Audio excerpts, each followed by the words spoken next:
Kids Health Watch with Dr. Sang is sponsored by Sang Pediatrics.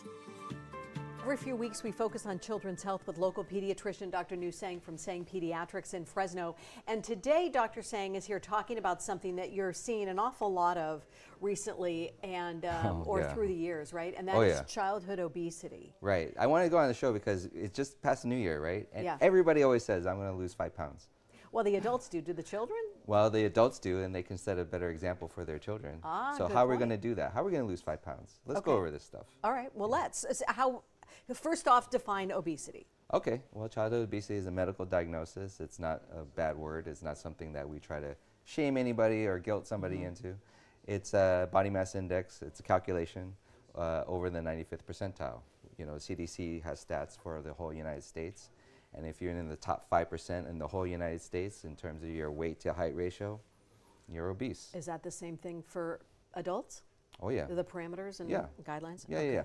And then it's different from overweight. Somebody always says, oh, my kid's a little chubby. Well, obesity is a little more than a little chubby. You can be overweight, and that's at the 85th to 94th percentile. You know, you're in the top 15%. But yeah, a little chubby is a little different than obesity. Okay. Yeah. Can genetics play a part in this? You know, I don't think we all mutated. When I was a kid in the 70s, I'm going to date myself. When I was a kid in the 70s, 5% of the U.S. population was obese. Now it's close to 30. So come on now. It's not genetics. We didn't mutate in the last 50 years. Okay, so what did we do to cause this? Yeah, we made poor choices. Obesity is a lifestyle disease. It is a choice to your physical activity, and your nutrition is a choice. Parents need to make better choices. Sometimes we're overwhelmed and we can't. I understand that. Some will say it's too expensive to eat. Absolutely. So if you actually look at the obesity rates in terms of income level, the group that's most affected by obesity, the highest rates, are the middle class people. The poorest people have less obesity than middle income class people, and then the higher income class people have lower rates of obesity in both. So it could be economic, I understand that, and let's go over that too. We'll go over that in a little bit in another slide.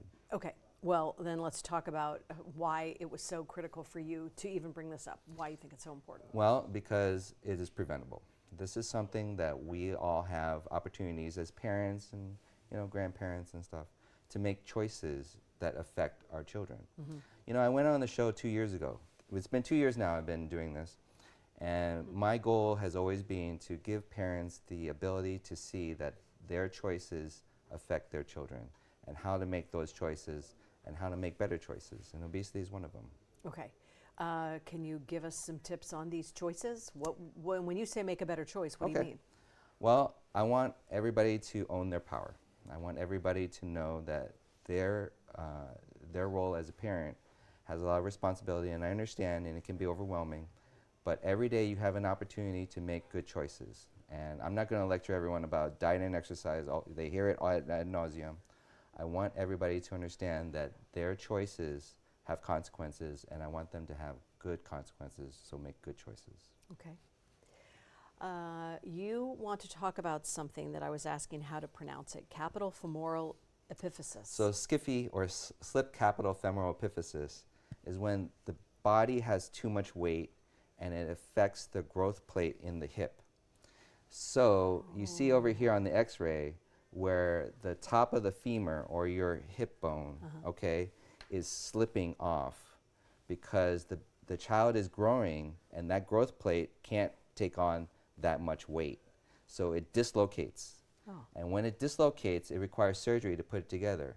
And the only reason this happens is because the child has too much weight to bear on those hips. And so these are the consequences. So I want everyone, and when I try to explain this, like in the exam room, you get blank stares and stuff. But I wanted to go on the show and show the actual picture. And I used the same picture 20-something years ago when I lectured in Hawaii during my residency on childhood obesity. I just went back to my old slideshow and used the same picture because this is an ongoing problem and I'd like for it to stop.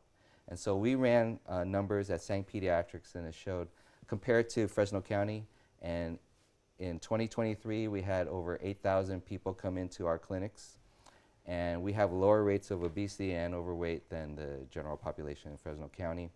I would like to continue to make progress on that. And so in about a month, we're going to open our third location on Palm, just north of Fig Garden Village. And I'll be over there helping parents make better choices. Wonderful, because having you say make better choices, I think people could use like checklists, could use some ideas. So we'll get to that, and you'll be able to share that. But we're out of time. Sadly. Put down those processed foods. Go out and ride a bike. You know, just things like that. Okay, I'll walk around the neighborhood. Let's eat an apple. Okay, Yeah. Very good. Thank There you you very go. much. If you'd like to watch this segment again or maybe share it with a family member or a friend, you can do so by going to our website, kmph.com. Click on the Kids Health Watch tab from the Great Day drop-down menu.